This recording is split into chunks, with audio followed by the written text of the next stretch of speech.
கடன் வாங்கி கெட்ட சமூகம் இன்னைக்கு 3வது பாகம். கடனே வாங்கக்கூடாது அப்படிங்கிறது என்னை பொறுத்த வரைக்கும் ஒரு எக்ஸ்ட்ரீம் ஐடியாலஜி. எவ்வளவு வேணா கடன் வாங்கலாம், எப்ப வேணா கடன் வாங்கலாம், எதுக்கு வேணா கடன் வாங்கலாங்கிறது இன்னொரு எக்ஸ்ட்ரீம் ஐடியாலஜி.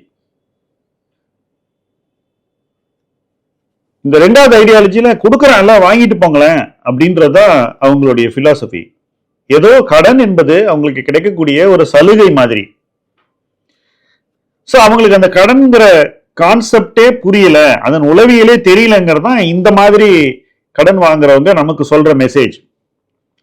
கொடுக்கறா வாங்கிக்கோ, கிடைக்குது எடுத்துக்கோ. எடுக்கணுமா கூடாதா, வாங்கணுமா கூடாதான்ற அடிப்படை கேள்வியை கேட்காம கண்ணை மூடிக்கிட்டு கடன் வாங்குறது. இன்ஃபேக்ட் கடன் கிடைக்குதுன்னு தெரிஞ்சோடனே அதுக்கப்புறம் அந்த கடனுக்கு என்ன யூசேஜ்னு யோசிக்க ஆரம்பிக்கிற ஒரு பெரிய கேங் இருக்கு நம்ம ஊர்ல. யங்ஸ்டர்ஸ் மத்தியில இந்த கேங் ரொம்பவே பாப்புலர். பணம் என்பது ஏதோ எளிதில் கிடைக்கக்கூடிய ஒரு விஷயம் அப்படிங்கிறது தான் அவங்களுடைய மைண்ட் செட். பட் உண்மையிலேயே பணம் சம்பாதிக்கிறது ஈஸியே கிடையாது, ரொம்ப ரொம்ப கஷ்டம். அதனாலதான் நம்ம பணம் நமக்கு சம்பாதிக்கும் போது நம்ம லைஃப் ஈஸி ஆயிடுது. ஏன்னா நாம சம்பாதிக்கக்கூடிய பணம் குறைந்தது. சம்பளமாகவோ அல்லது தொழில் செஞ்சு லாபமாகவோ சம்பாதிக்கக்கூடிய பணம் குறைந்தது. ஆனால் நாம ஒரு சொத்துல அந்த சம்பாதிச்ச பணத்தை போட்டு அந்த சொத்து மதிப்பு கூட்டி அதன் மூலமாக ஈட்டக்கூடிய பணம், அந்த சொத்து நமக்கு தரக்கூடிய பணம், அது மிகவும் உயர்ந்தது. அது ஒரு படி மேல அப்படின்னு தான் நான் சொல்லுவேன். இப்ப கடன் என்பது இதோட உல்டா. நம்ம சம்பாதிச்ச பணத்தை வச்சுக்கிட்டு நம்ம ஏதாவது ஒண்ணு செஞ்சாக்கா அது நமக்கு கை கடக்கமான ஒரு வாழ்க்கையை கொடுக்குது. அதை மீறி நம்ம கையில இல்லாத பணத்தை இன்னொருத்தர்கிட்ட இருந்து வாங்கி நம்ம எதையா ஒண்ணு செய்யும் போது அது நமக்கு நேரடியாக லாபத்தை உருவாக்கக்கூடியதாக இல்லை என்றால் அப்ப அது நாளைய நம்முடைய வருமானத்தை விழுங்கக்கூடிய ஒரு சக்தியாக மாறிவிடுகிறது. சோ டுமாரோஸ் ஏர்னிங்ஸ் இன்னைக்கே நம்ம செலவு பண்ற மாதிரி ஆயிடுது. இன்னைக்கு செலவு பண்ணதுக்கு இந்த செலவு பண்ண பணத்தை திருப்பி கொடுக்கிற வரைக்கும் நமக்கு ஒரு காஸ்ட் இருக்கு. அந்த காஸ்ட் நம்முடைய வருங்கால வருமானத்துல ஒரு கணிசமான காஸ்ட் அமைஞ்சிருச்சுன்னா நம்முடைய வாழ்க்கையில நாம அச்சீவ் பண்ணக்கூடிய பைனான்சியல் கோல்ஸ் குறைஞ்சிரும். நாம எட்டக்கூடிய நிதி நிலை இன்னும் ஷார்ட் ஆயிடும், குறைஞ்சிரும். நம்முடைய பைனான்சியல் அச்சீவ்மெண்ட்ஸ் ரொம்ப சாதாரணமாயிரும். நம்முடைய தேவைகளே நம்மளால பூர்த்தி செய்ய முடியாத ஒரு நிலைமை கூட ஏற்பட்டுரும். வேலை செய்யலைன்னா நம்ம வாழ்க்கையை ஓட்ட முடியாத ஒரு நிலையிலேயே நம்ம டிராவல் பண்ணிக்கிட்டு இருப்போம். அப்போ இந்த கடன் என்பது டிமினிஷிங் ஒரு கேரக்டரிஸ்டிக் கொண்டது. அதாவது நம்மை சுருக்கக்கூடியது, நம்முடைய வாழ்க்கையை சுருக்கக்கூடியது, நம்முடைய வளர்ச்சியை சுருக்கக்கூடியது, நம்முடைய சாதனைகளை சுருக்கக்கூடியது. சோ இந்த சுருக்கக்கூடிய தன்மையுடையதை நாம எப்படி கையாளணும்? என்னை பொறுத்த வரைக்கும் கடன் வாங்கவே கூடாதுங்கிறது ஒரு எக்ஸ்ட்ரீம் ஐடியாலஜி. ஏன்னாக்கா நீங்க ஒரு வாகனம் வாங்குறீங்க, உங்களுக்கு 9% கடன் வருது, சில நேரத்தில் 8, 8.5 கூட கிடைக்கும். இப்ப நீங்க இன்னொரு பக்கம் முதலீடு செய்யறீங்க, உங்களுக்கு 15% ரிட்டர்ன் கிடைக்குதுன்னு வச்சுப்போம். இப்ப நீங்க கடனே வாங்காம அந்த வாகனத்தை வாங்கணும்னா நீங்க ஏதோ ஒரு சொத்தை வித்து அந்த மொத்த பணத்தையும் நீங்க அந்த வாகனத்துல போட போறீங்க. அப்ப என்ன ஆகும்? நீங்க இந்த 8க்கும் 15க்குள்ள டிஃபரன்ஸ் ஆன 7% சம்பாதிக்க தவறிடுவீங்க. அதுவும் உங்களை பாதிக்கக்கூடியதுங்கிறதா உண்மை. சரி, அதே சமயத்துல இன்னொரு தப்ப இன்னைக்கு சொசைட்டில எல்லாருமே செய்யறாங்க. அது என்ன தெரியுமா? ஒரு வாகனத்தை வாங்கும்போது அதனுடைய டோட்டல் காஸ்ட் ஆஃப் ஓனர்ஷிப்பை யாருமே கால்குலேட் பண்றது இல்ல. ஒரு சின்ன உதாரணம் சொல்றேன். We have 4 knowledge packed webinars for you on 14 December. Here's how you can check them out. The first one is on SIPs, do's and don'ts. So how can you make SIP a game changer in your wealth creation journey? This webinar will be available in Tamil and conducted by Akash and Samyukta, and also in English conducted by Harshil.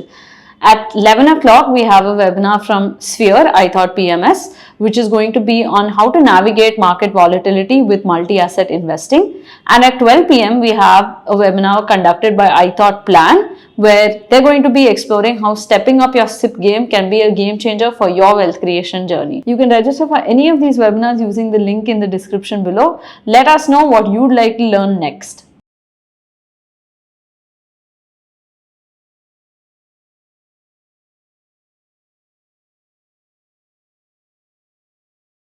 நீங்க ஒரு 12 லட்சத்துக்கு ஒரு car வாங்குறீங்கன்னு வச்சுக்கோ. நீங்க ஒரு loan வாங்குறீங்க ஒரு குறிப்பிட்ட காலகட்டத்துக்கு. சப்போஸ் நீங்க 8 வருஷத்துக்கு தவணை கட்ட போறீங்கன்னு வச்சுக்கோ. 8.5% இன்ட்ரெஸ்ட் ரேட்டுக்கு உங்களுக்கு இந்த லோன் கிடைக்குதுன்னு நம்ம அசியூம் பண்ணிக்கிறோம். இஎம்ஐ 17,200. நீங்க 8 வருஷத்துக்கு கட்டக்கூடிய வட்டி 4.57 லட்சம். சோ 12 லட்சம் காரு, 4.57 லட்சம் வட்டி. Total cost of ownership of the car 16.57 லட்சம். இப்போ இதே கடனை நீங்க வேற மாதிரி வாங்குறீங்கன்னு வச்சுப்போம். ஏன்னா இன்னைக்கு எல்லாருக்குமே என்ன மைண்ட் செட்னா இஎம்ஐயை குறைச்சிக்கணும், அதுதான் அவங்க மைண்ட் செட். அந்த மைண்ட் செட்ல அவங்க யோசிக்காத ஒரு விஷயம் என்னன்னா டோட்டல் காஸ்ட் ஆஃப் ஓனர்ஷிப் குறைக்கிறது தான் அவங்களுடைய குறிக்கோளாக இருக்கணுங்கிறது. அதனால என்ன பண்றாங்க, இஎம்ஐயை வளர்த்துறாங்க. எவ்வளவு வருஷத்துக்கு கடன் கொடுக்குறானோ அவ்வளவு வருஷத்துக்கு இஎம்ஐயை வளர்த்த வேண்டியது. இதுல சிக்கல் என்ன, 5 வருஷம் கழிச்சு நீங்க வண்டியை மாத்தணும், ஆனா உங்க இஎம்ஐ 8 வருஷம். அப்போ அந்த 5வது வருஷம் நீங்க வண்டியை மாத்தும் போது ஒண்ணு உங்ககிட்ட வாங்குறவன் அதே இஎம்ஐ டேக் ஓவர் பண்ணணும், அதுக்கு அந்த கடன் கொடுத்த ஒத்துக்கணும், இல்ல நீங்க கடனை அடைச்சிட்டு தான் அந்த வண்டியை விற்க முடியும். இப்ப மறுபடியும் நீங்க இன்னொரு லாங் இஎம்ஐ லோனை போவீங்க, அது என்ன பண்ணும், மறுபடியும் இதே சிச்சுவேஷன்ல உங்களை கொண்டு செல்லும். ஸோ ஒவ்வொரு வாட்டி நீங்க வண்டியை விற்கும் போதும் உங்களுக்கு ஒரு பெரிய லாஸ் வருது. ஆக்சுவலா அதை நீங்க கால்குலேட்டே பண்றது இல்லை. ஏன்னா நீங்க டோட்டல் காஸ்ட் ஆஃப் ஓனர்ஷிப்பை முதல்ல வண்டி வாங்குறதுக்கு முன்னாடி கணக்கு பண்றது இல்லை. இப்போ இதே லோனை 5 ஆண்டுகள்ல நீங்க திருப்பி கொடுக்குறீங்கன்னு வச்சுக்கோ. நான் சொன்னேன் 5 வருஷத்துல நீங்க வண்டியை மாத்துறீங்கன்னு, 5 வருஷத்துல லோனும் முடிஞ்சு போயிடுது. அப்ப என்ன ஆகும், அதே 8.5% இன்ட்ரெஸ்ட்ல 24,600 ரூபாய் மாத தவணையில நீங்க 2.77 லட்சம் வட்டி கொடுப்பீங்க. சோ 12 lakhs காருடைய விலை, 2.77 interest, total cost of ownership 14.77 lakhs. என்ன பொறுத்த வரைக்கும் அது ஒரு மிட் பாயிண்ட், ஒரு ரீசனபிள் நம்பர்னு சொல்ல. ஆனா எனக்கு பிடிச்ச ஒரு தம் ரூலை இப்ப நான் உங்களுக்கு சொல்லி தர போறேன். எந்த ஆட்டோமொபைல் வாங்கினாலும் 3 வருஷத்துக்கு மேல தவணை கட்டக்கூடாது. லோனுடைய டியூரேஷன் வெறும் 36 மாதங்கள். அதாவது 36 தவணையில நம்ம அந்த லோனை ரீபே பண்ணணும். எவ்வளவு மதிப்புள்ள காரா இருந்தாலும் 36 இஸ் த மேஜிக் நம்பர். இப்ப இதே 12 லட்சம் ரூபாய் காரை வாங்குறதுக்கு 36 தவணையில நீங்க கட்டினீங்கன்னா 8.5% இன்ட்ரெஸ்ட்ல வெறும் 36,000 ரூபாய் தான் உங்களுடைய தவணை தொகை. இன்ஸ்டால்மெண்ட் 36,000 இஎம்ஐ கட்டி நீங்க வெறும் 1.23 lakhs இன்ட்ரெஸ்ட் தான் கொடுப்பீங்க. சோ உங்க காரினுடைய மதிப்பு 12 லட்சம், 1.23 லட்சம் வட்டி, டோட்டல் காஸ்ட் ஆஃப் ஓனர்ஷிப் வெறும் 13.23 லட்சம். இப்போ உங்களுடைய மாதாந்திர சம்பளத்தை நீங்க எவ்வளவு வட்டி கட்டுறீங்களோ அவ்வளவுக்கு அவ்வளவு உங்க சேமிப்பு குறைஞ்சிருது. பட் அதே சமயத்துல ஒரு 3 வருஷத்துல 1.23 lakhs கட்டும் போது நீங்க ஓவராலா கட்டக்கூடிய வட்டி கணிசமா குறைஞ்சிருது. அந்த வண்டி உங்களுக்கு ஆயிடுச்சு. நீங்க 3 வருஷத்துக்கு அப்புறம் 2 வருஷம் நீங்க வட்டி இல்லாம கூட வாழ்வீங்க. ஏன்னா 5 வருஷத்துக்கு நீங்க வண்டி வச்சுக்க போறீங்க, ரைட்? சோ இந்த மாதிரி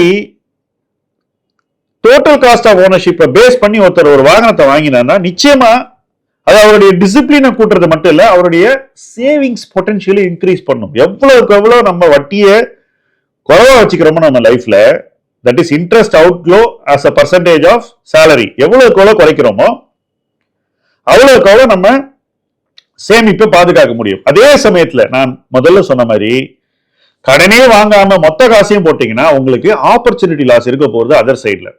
சோ இது ரெண்டுக்கு நடுவில் ஒரு பேலன்ஸ் எஸ்டாப்ளிஷ் பண்றதா ரொம்ப ரொம்ப முக்கியமானது. பட் இது கஷ்டமானது இல்லைங்க. பட் எல்லாரும் என்ன பண்றாங்கன்னா, உங்களை ஒண்ணு எவ்வளவு வேணா கடன் வாங்கு, அத்தனைக்கும் ஆசைப்படு, கடனை வாங்கி என்ஜாய் பண்ண லைஃப அப்புறம் பாத்துக்கலான்ற ஒரு எக்ஸ்ட்ரீம் கொண்டு போயிடுறாங்க. இல்லனா இந்த எக்ஸ்ட்ரீம்ல நீங்க அடிபட்டிருக்கீங்க அல்லது ரொம்ப வருத்தத்துல இருக்கீங்க அல்லது கோபத்துல இருக்கீங்கன்றத புரிஞ்சு வச்சுக்கிட்டு உங்க உணர்ச்சிகளை தூண்டி உங்க அதர் எக்ஸ்ட்ரீம் கொண்டு போய் நிப்பாட்டிடுறாங்க. அதர் எக்ஸ்ட்ரீம்ல கடனே வாங்க கூடாதுன்ற ஒரு பினான்சியலி ஃபூலிஷ் பாயிண்ட்ல கொண்டு போய் அவங்களை நிறுத்திடுறாங்க. இது ரெண்டு நடுவில் ஒரு பேலன்ஸ் இருக்குங்க. அந்த மிட் பாயிண்ட் தான் நீங்க வர வேண்டிய இடம். அந்த மிட் பாயிண்ட் என்னன்றது total cost of ownership based purchase of car or any other product and அந்த லோனுடைய டியூரேஷனை கரெக்டா ஆப்டிமைஸ் பண்றது. அண்ட் லோனுடைய டியூரேஷன் எப்பவுமே அந்த பொருளுடைய எக்கனாமிக் லைஃப் இருக்குல்ல, நீங்க யூஸ் பண்ணக்கூடிய பீரியட் அதை விட குறைவா வச்சுக்கிறது. அண்ட் டோட்டல் சேலரியில இன்ட்ரெஸ்ட் அப்படிங்கிறத கணிசமா குறைச்சி மெயின்டைன் பண்றது. இதெல்லாம் பண்ணாக்கா நிச்சயமா நீங்க வாழ்க்கையும் என்ஜாய் பண்ணுவீங்க, நுகர்வையும் பொறுப்பா பண்ணுவீங்க, இன்வெஸ்ட்மெண்ட்டையும் நல்லா பண்ணுவீங்க, வாய்ப்புகளை எல்லா பக்கமும் நீங்க நழுவ விடாம அனுபவிப்பீங்க. அண்ட் வளர்ச்சி என்பது உங்களுக்கு ஓவராலா இருக்கும், ஒன் சைடடா இருக்காது. இப்ப கடனே வாங்காதவன் நுகர்வை தள்ளி போட்டே இருப்பான். அப்ப எப்பதான் வாழறது? அல்லது கடன்லயே இருக்கிறவன் ஒரு பாயிண்ட்ல முதலீடே செய்யாம இருப்பான். அப்ப எப்பதான் சேமிக்கிறது, இன்வெஸ்ட் பண்றது? சோ இதுக்கு நடுவுல நான் சொன்ன மாதிரி ஒரு மிட் பாயிண்ட் இருக்கு. அந்த மிட் பாயிண்ட தேடுறது தான் ஒரு சமூகத்தினுடைய முக்கியமான கடமை. யாருக்கு தெரியுமா? தங்களுக்கே. இப்ப நீங்க இருக்கீங்கன்னா it's a duty to yourself. சமூக பொறுப்பு என்பது தனிநபர் பொறுப்பு. நாம அந்த பொறுப்பை எடுத்துக்கிட்டு நாமளே அதை சரியா பண்ணோம்னாக்கா நிச்சயமா நம்ம ஒரு பெட்டர் பிளேஸுக்கு போவோம். எக்ஸ்ட்ரீம் யூஸை விட்டுருங்க, மிட் பாயிண்ட்டுக்கு வாங்க, பொறுப்பான கடன் வாங்கும் நபராக மாறுங்கள், நுகர்வையும் சரியான இடத்தில் பொருத்தி வட்டியை உங்க வாழ்க்கையில ஒரு அளவுக்குள்ள மெயின்டைன் பண்ணுங்க. அளவுக்கு மேல வட்டி செலுத்தாதீங்க. எந்த பொருளை கடன்ல வாங்கினாலும் டோட்டல் காஸ்ட் ஆஃப் ஓனர்ஷிப் என்ன அப்படிங்கறத ஒரு தடவை கணக்கு போட்டு பாருங்க. உங்களுக்கே அதை வாங்கலாமா அந்த கூடாதா, அந்த டேர்ம்ஸ் உங்களுக்கு சரியா இல்லையாங்கிறது தெளிவா புரிஞ்சிடும். எதை செய்தாலும் புரிதலோடு செய்யுங்கள், உணர்ந்து செய்யுங்கள், தெரிந்து செய்யுங்கள், அறிந்து செய்யுங்கள். கடன் என்பது ஒரு கருவி, அது ஒரு எண்ட் இல்ல, அது ஒரு மீன்ஸ்.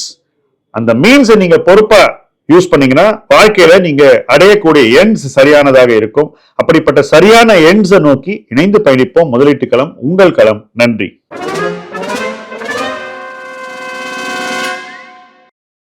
மார்க்கெட்ல இருக்கக்கூடிய ஒவ்வொரு முதலீட்டாளருக்கும் நிறைய சந்தேகங்கள் வரும்.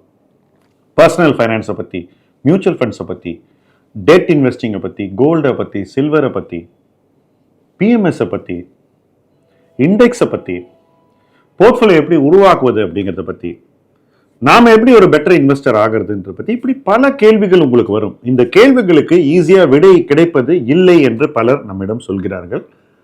உங்களுக்காகவே ஆஸ்க் M2W எனிதிங் அப்படின்னு ஒரு ஹெல்ப்லைன் ஆரம்பிச்சிருக்கோம்.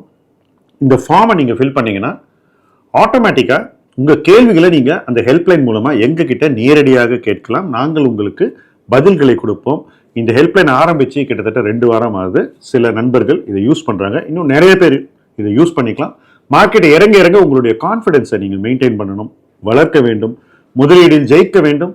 அதற்காக தான் இந்த ஹெல்ப்லைன். வாங்க ஹெல்ப்லைன் மூலமாக பேசலாம்.